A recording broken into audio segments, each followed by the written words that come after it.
बिस्मिल्लाहिर्रहमानिर्रहीम। शुरू करती हूँ अल्लाह के नाम से जो बड़ा मेहरबान नहायत रहम करने वाला है। Divisional public school and college Faisalabad. I am miss Sonia Tariq from senior section, and today we have to discuss our chapter number 6, and this is your lecture number 2 on your chapter number 6.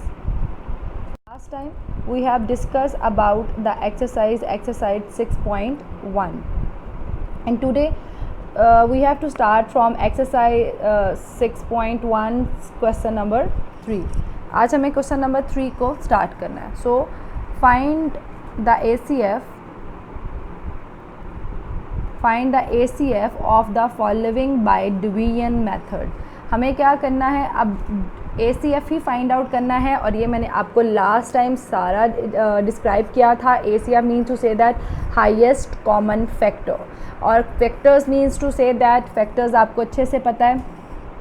ऐसे नंबर्स या ऐसे algebraic expression जो completely जब हम इसको उस algebraic expression से जो आपको यहाँ पे पोलिनोमियल दिया हुआ है, इसको जब हम उस पोलिनोमियल से या उस अलजेब्रिक एक्सप्रेशन से जब डिवाइड करेंगे तो वो कम्प्लीटली डिवाइड हो जाता है. यानी कि लाइक 8 के जो फैक्टर्स हैं वो मैंने आपको क्या बताए थे, वो क्या है, 1 है, 2 है, 4 है एंड 8 है.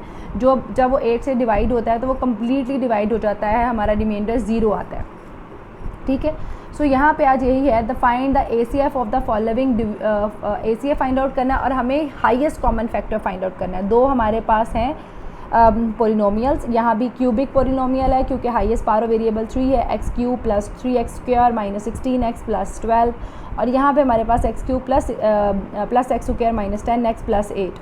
दो हमारे पास पोलिनोमियल हैं और ये दोनों पोलिनोमियल क्यूबिक पोलिनोमियल हैं. लेकिन प्रॉब्लम अब यहाँ पे ये है कि हमने जो पिछले लेक्चर में पढ़ा था, ना हमें यहाँ पे फैक्टराइजेशन करनी है, ना ही हमारे पास एक टर्म है कि जब हम लोग जिसमें से जैसे आपने क्वेश्चन नंबर 1 किया था कि x की पावर 5 दोनों में कॉमन थी, y की पावर जो थी एक कुछ कॉमन थी, z की पावर 1 कॉमन थी और y की मेरे ख्याल 3 कॉमन थी. उस वक्त हमने क्या किया था, बाय फैक्टराइजेशन किया था. आज हमने एक नया मेथड पढ़ना है जिसका नाम है डिवीजन मेथड. सो हम स्टार्ट करते हैं डिवीजन मेथड का. और ये डिवीजन मेथड जो है, जो पहले आप लोगों ने डिवीजन मेथड्स किए हुए से लिटिल बिट चेंज है. अब ये क्या चेंज है, सबसे पहली बात ये कि हम क्या करते हैं, इसको डिवाइड करना स्टार्ट करते हैं.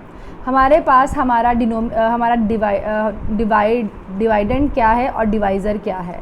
अगर आप गौर करें तो ये जो आपको फर्स्ट दिया जाएगा वो आपका डिवाइडेंट होगा और नेक्स्ट आपका डिवाइज़र होगा. ठीक है. हर क्वेश्चन में जो फर्स्ट वन है that is your डिवाइडेंट, that's first polynomial, and the second polynomial is your divisor. अब जब मैंने इसको अंदर रखना है, x³ plus 3x² minus 16x plus 12 को अंदर रखना है और x³ plus x² minus 10x plus 8 पे डिवाइड करना है, तो अब आपको डिवाइड करने का वे एग्जैक्टली सेम है जैसे आपको पहले आता है. कुछ जो है उसमें चेंज आ रहा है प्रोसीजर में इसके, लेकिन मैक्सिमम जो है बिल्कुल वैसे ही है जैसे कि आपने पहले किया हुआ है. अब देखें x³ plus x² minus 10x plus 8 है. जब आप इसे 1 से करोगे तो आपके पास x³ ही आ जाएगा, जिससे ये फर्स्ट टर्म कैंसिल हो जाएगी. और फिर हमने जब 1 से करना होता है मल्टीप्लाई इसको, और एक तो हमने सबको करना होता है, पूरे पोलिनोमियल को करना होता है. बेसिकली आप करते क्या होते हो, आप देखते हो ये फर्स्ट जो आपका डिवाइडेंड होता है, आप उसकी फर्स्ट टर्म देखते हो और उसको आप क्या करते हो, इसकी फ़र्स्ट टर्म देखते हो और देखते हो कि इस फर्स्ट टर्म को आप किससे मल्टीप्लाई करो कि ये जो फर्स्ट टर्म है वो आ जाए.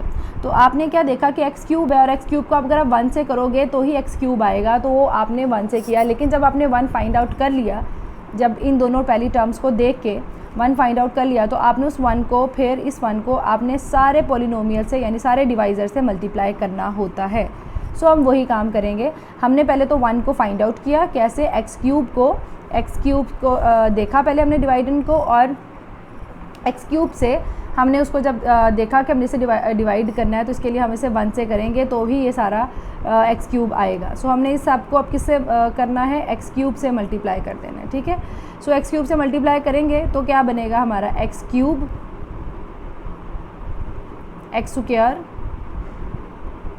और माइनस 10x और प्लस 8. अब अगर आप गौर करें तो ये थोड़ा सा ये पहले साइन में बेटा थोड़ी सी गड़बड़ है, ये इसे देख लीजिएगा, प्लस ऊपर आना है और माइनस नीचे आना है, ठीक है। सो ये थोड़ा साइन में प्रॉब्लम है क्योंकि ये प्लस का था ना, तो आपने एक्चुअली क्या करना होता है जब आप डिवाइड कर रहे होते हो तो नीचे वाले सारे साइन चेंज करके करते हो। ये जो पहले साइन है वो वाले साइन है जो इसके साथ यूज़ हुए हैं, तो इसके साथ साइन कौन सा था, प्लस का, तो यहाँ प्लस नीचे माइनस आएगा, तो ये वाला जो साइन है ना ये गड़बड़ है बेटा, इसे रिजॉल्व कर लीजिए, इसे देख लीजिएगा, प्लस ऊपर आना है और माइनस नीचे आना है, ठीक है बेटा। सो एक्स क्यूब जो है वो आपके पास आपने क्या करना है, एक्स क्यूब से किया तो आपका यहाँ पे प्लस और माइनस ये कैंसिल आउट हो जाएगा, एक्स क्यूब आपके पास, और जब आपका प्लस एक्स स्क्वायर आया उसका साइन चेंज करके माइनस आ जाएगा, और ये प्लस और ये माइनस वाला साइन कंसीडर करना होता है, तो प्लस माइनस माइनस, और बड़ी टर्म के साथ साइन कौन सा, प्लस का, तो प्लस 2x स्क्वायर आ जाएगा। सिमिलरली जब आप इसे करोगे तो माइनस माइनस क्या हो जाएगा आपके पास, साइन आपका माइनस का, ये माइनस का है, और जब साइन चेंज किया माइनस का तो प्लस में कन्वर्ट हो गया, और बड़ी टर्म के साथ साइन जो है वो माइनस का है तो -6x आ जाएगा, और यहाँ पे आपके पास क्या आ जाएगा, +4। जब ये प्लस और माइनस साइन चेंज करके +4 आ गया। अब आपने एक चीज़ का अब यहाँ पे ध्यान रखना है कि अगर यहाँ पे कुछ कॉमन आता होगा तो फर्स्ट स्टेप में आपने ये देखना है कि अब मैं एक दफ़ा जब डिवाइड कर चुके होंगे, आपने अब आगे ये देखना है कि ये यहाँ से कुछ कॉमन तो नहीं आ रहा, जो आपका नेक्स्ट पोलिनोमियल आया है जो कि रिड्यूस्ड फॉर्म में आएगा, पहले क्यूबिक फॉर्म में था, अब आपका स्क्वायर फॉर्म में आएगा, तो यहाँ फिर एक्स फॉर्म में आएगा, डिपेंड्स अपॉन दैट पोलिनोमियल, कि अब ये जो आपका पोलिनोमियल आया है ये पोलिनोमियल में से कुछ कॉमन तो नहीं आ रहा। अब मैंने जब गौर किया तो मुझे नज़र आया कि ये भी 2 है, ये 6 है, ये 4 है, दोनों 2 के टेबल पे जा रहे हैं, इसका मतलब है 2 कॉमन आ सकता है। यहाँ बच गया एक्स स्क्वायर, यहाँ बच गया -3x और यहाँ बच गया 2। अब अगली इंपॉर्टेंट बात, ये 2 इंपॉर्टेंट बातें थी इसमें। पहली बात क्या कि आपका जो है सबसे पहले आपने 2 कॉमन लेना है, अगर कुछ कॉमन, 2 यहाँ मेरा कॉमन आ रहा है, अगर कुछ भी कॉमन आता हुआ तो आपने कॉमन लेना है, ठीक है बेटा। अगली इंपॉर्टेंट बात, इग्नोर 2 को इग्नोर कर दो, because it is not common in both the polynomial. ये जो पोलिनोमियल ये आया है और ये जो पोलिनोमियल ये आया है, इन दोनों में वो कॉमन नहीं है। अगर कोई कॉमन टर्म आती है तो हम उसको छोड़ देते हैं, क्योंकि फिर हम इसे देख लेते हैं कि हमें डिवाइड करना आसान हो रहा है या नहीं हो रहा। लेकिन चूँकि यहाँ पे कुछ भी कॉमन नहीं है, so ignore 2 because it is not common in both the polynomial, and consider, सिर्फ किसको कंसीडर करेंगे, एक्स स्क्वायर को, -3x को, +2 को, which one is this one, x square -3x + 2। अब अगली बात आप ध्यान में रखिएगा, अब आपका ये जो है, जो आपका अब आंसर आया है एक्स स्क्वायर -3x, ये आपका डिवाइज़र बन जाएगा और ये आपका डिवाइडेंड बन जाएगा। क्यों? क्योंकि जो डिवाइज़र होता है, जो डिवाइडेंड होता है उसकी डिग्री ज़्यादा होनी चाहिए और जो डिवाइज़र होता है उसकी डिग्री कम होनी चाहिए। यहाँ देखें, यहाँ x का स्क्वायर है, यहाँ देखें यहाँ x का क्या है, क्यूब है। तो अब आपको क्या पता चल रहा है कि अब अगर मैं यहाँ पे इसी से इसको करूँ तो मैं नहीं कर सकती, यानी मैं एक्स क्यूब को अब किससे करूँ कि मेरा एक्स स्क्वायर आ जाए, भाई नेगेटिव पावर से करना पड़ेगा, जो कि डिवीजन में पॉसिबल नहीं है, क्योंकि हम एक्स की पावर -1 से नहीं मल्टीप्लाई कर सकते कि भाई एक्स स्क्वायर है। तो इसका मतलब ये है कि अब ये जो है आपका, जो पहले आपका डिवाइज़र था, अब ये आपका डिवाइडेंड बन जाएगा और ये आपका डिवाइज़र बन जाएगा। ये उस सूरत में होगा जब आपने एक डिवीजन कर ली और जो आपकी डिग्री आई वो आपकी छोटी आई और यहाँ वो इससे डिवाइड नहीं हो रही, ठीक है, फिर आपका ये इग्नोर हो जाएगा। क्लियर है बेटा? अब ये आपका इग्नोर हो गया। अब इग्नोर करने मतलब आपने क्या कर दिया, एक तो इग्नोर कर दिया 2 को, और दूसरा आपने क्या कर दिया कि ये आपका डिवाइज़र बन गया और ये आपका डिवाइडेंड बन गया। अब दोबारा करते हैं इसको। अब मैंने क्या किया जी, this term x square -3x + 2 this is my divisor, और x cube + x square -10x + 8 is our dividend. ये हमारा डिवाइडेंड बन गया। अब हमें डिवाइड करना आसान है। अब देखो, यहाँ एक्स क्यूब है, यहाँ एक्स स्क्वायर है, मैंने आपको कहा था फर्स्ट टर्म्स को देखते हैं, डिवाइड करना आपको भी आता है, that is not difficult for you. कुछ प्रोसेस इसमें है, लिटिल बिट से पॉइंट्स इसमें हैं जो कि न्यू है, बाकी सब वैसे ही है। अब देखें, ये एक्स क्यूब है, यहाँ एक्स स्क्वायर है। अब ये जो एक्स क्यूब है और ये एक्स स्क्वायर है, एक्स स्क्वायर को किसके साथ करें कि एक्स क्यूब आ जाए, एक्स के साथ। अब एक्स यहाँ पे करेंगे, एक्स के साथ डिवाइड करेंगे, और जब सब एक्स के साथ मल्टीप्लाई करेंगे पूरे डिवाइज़र को, और मल्टीप्लाई करके हम यहाँ पे लिखेंगे, और फिर देखते हैं कि हमें कुछ कॉमन लेना पड़ता है या इग्नोर करना पड़ता है या नहीं। ये प्रोसीजर एंड तक चलेगा कि आपको कॉमन लेना है और आपको इग्नोर करना है अगर दोनों में कुछ कॉमन नहीं है, डिवाइज़र और डिवाइडेंड में। क्लियर है? अब चलते हैं नेक्स्ट पे। अच्छा, मैंने ये नोट यहाँ पे मेंशन कर दिया है कि जो इम्पोर्टेंट स्टेप्स थे इसमें, क्योंकि थोड़े से डिफरेंट थे, this is not that work जो कि आप लोगों को रट्टा मारना है, आपको याद करना है, ये जस्ट आपकी अंडरस्टैंडिंग है और कुछ नहीं है। ये सिर्फ आपको जो इंपॉर्टेंट पॉइंट्स हैं वो मैंने यहाँ पे लिख दिए, जैसे कि मैं पहले लेक्चर्स में भी लिखती होती हूँ। सो यहाँ मैंने लिख दिया first point, during division if there is need to take common, अगर यहाँ पे कुछ हमें कॉमन लेने की ज़रूरत है देन टेक कॉमन, फिर हम कॉमन ले लेंगे फ्रॉम द पोलिनोमियल, पोलिनोमियल में से, एंड इग्नोर दैट कांस्टेंट, और उस कांस्टेंट को इग्नोर कर देंगे if it is compulsory. Okay बेटा, सो हमने ये पहला पॉइंट मैंने लिखा कि अगर आपने क्या करना है, अगर ड्यूरिंग डिवीजन आपको कुछ कॉमन नज़र आ रहा है तो आप कॉमन ले लेंगे और इग्नोर कर देंगे उसको, ठीक है, कॉमन टेक कॉमन ले लेंगे हम, ठीक है। अब सेकंड स्टेप में, in finding ACF by division if required any expression can be multiplied by the suitable integer to avoid the fraction. अब यहाँ पे वो क्या कह रहा है, which is very important thing, यहाँ पे एक नई चीज़ वो आपको बता रहा है कि जब ACF आप फाइंड आउट करना चाह रहे हो आप बाय लॉन्ग डिवीजन से, बाय डिवीजन मेथड, सो आप उसे क्या करोगे, अगर आपको रिक्वायर्ड है, अगर यहाँ पे कोई कांस्टेंट है जो कि यहाँ पे नहीं है, तो अगर आपको किसी टर्म से मल्टीप्लाई भी करना पड़ता है ना अंदर अपने डिवाइडेंड को, तो आप करोगे, क्योंकि अगर यहाँ पे आपके पास 5 है, सॉरी यहाँ पे 5 हो, डिवाइज़र में 5 हो, लेकिन यहाँ पे ना हो, तो फिर वो आप यहाँ पे कैसे लाओगे। इसलिए आपको क्या करना है, आप 5 हो या 6 हो वट, ये मैं आपको नेक्स्ट स्टेप में जब नेक्स्ट क्वेश्चन कराऊंगी तब आपको बताऊंगी कि कैसे आपको पता चलेगा कि आपको किसी टर्म से मल्टीप्लाइड भी करना है। अभी तक तो हमारा ये क्वेश्चन ईजी था। सो अगर हमें मल्टीप्लाई करने की ज़रूरत पड़ेगी, an expression can be multiplied by suitable integer to avoid the fraction, fraction को अवॉइड करने के लिए अगर हमें सूटेबल इंटीजर से मल्टीप्लाई करना है तो हम कर सकते हैं, ठीक है। सो अब चलते हैं हम अपने नेक्स्ट स्लाइड के ऊपर। अब नेक्स्ट स्लाइड के ऊपर चलते हैं। हमारा ये जो था x cube plus x square minus 10x plus 8, ये हमारा क्या बन गया था, हमारा डिवाइडेंड, और x square minus 3x plus 2 ये हमारा क्या बन गया था, डिवाइज़र।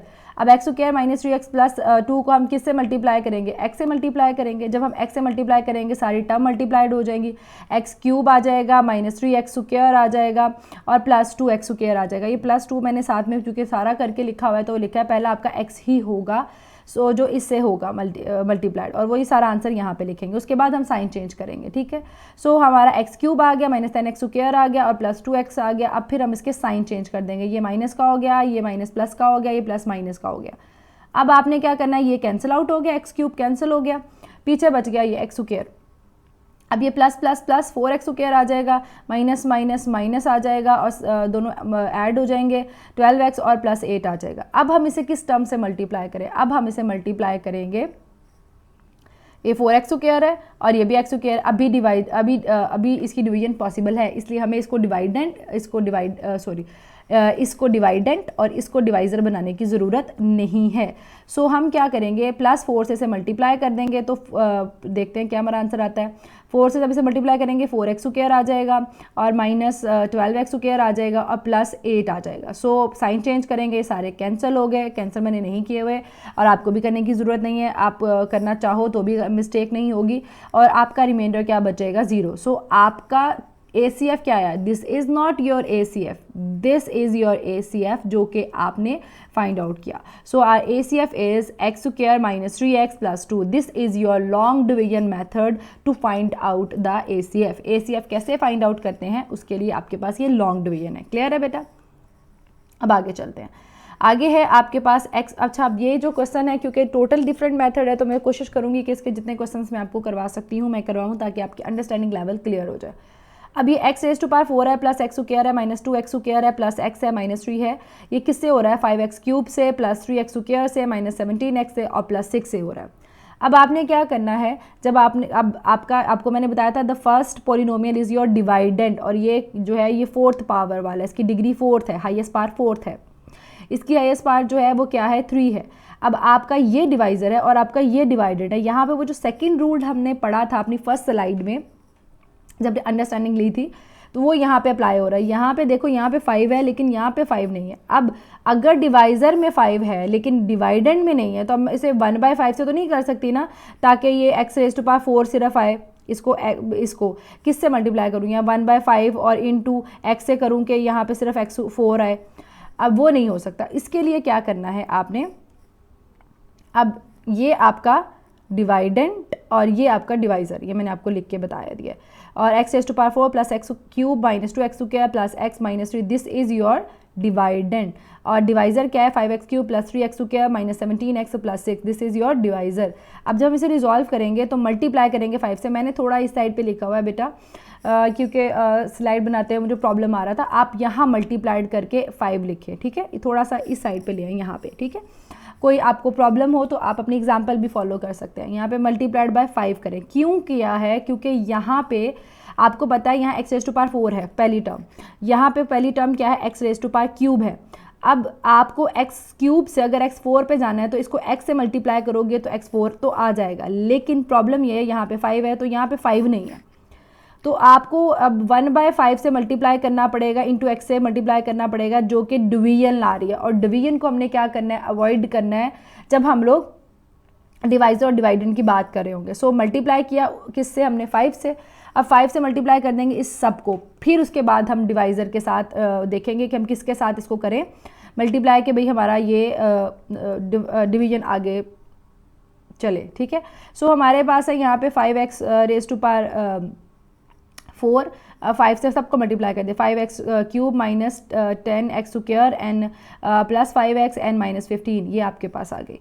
अब हम चलते हैं नेक्स्ट स्लाइड पे, हम देखते हैं अब ये आपका डिवाइडेंट है और ये आपका डिवाइज़र है जिसको मैंने मल्टीप्लाई कर दिया था 5 से। सो ये प्रोसीजर आपने करके दिखाना है कि आपको 5 से मल्टीप्लाई करना पड़ा। क्यों करना पड़ा, मैंने आपको सारा बहुत अच्छे तरीके से एक्सप्लेन करने की कोशिश की है बेटा, क्योंकि एक दफ़ा फिर से बता दूं, जो डिवाइडेंट है इसमें आपके पास जो है कोएफिशिएंट 1 है, डिवाइज़र में कोएफिशिएंट 5 है। तो हमें अब डिवाइज़र को हम डिवाइज़र को x से तो मल्टीप्लाई कर सकते हैं कि x 4 आ जाए, लेकिन ये 5 कहाँ ख़त्म करे, क्योंकि वो यहाँ पे नहीं है, तो 1/5 से करना पड़ेगा। सो डिवीजन को हम लोगों ने इग्नोर किया और इग्नोर करके मल्टीप्लाई किया इसको किससे, इग्नोर करने के लिए हमने क्या करना है, इसको पूरी टर्म को हमने, जो पूरा पोलिनोमियल था, सॉरी टर्म नहीं थी, पूरी पोलिनोमियल को हमने किससे मल्टीप्लाई कर दिया, 5 से कर दिया। तो जब हम इसे 5 से मल्टीप्लाई करेंगे तो फिर हमारे पास ये आंसर आ जाएगा। अब ये हमारा डिवाइडेंट है और ये हमारा डिवाइज़र है। सो हम नेक्स्ट स्लाइड पे चलते हैं।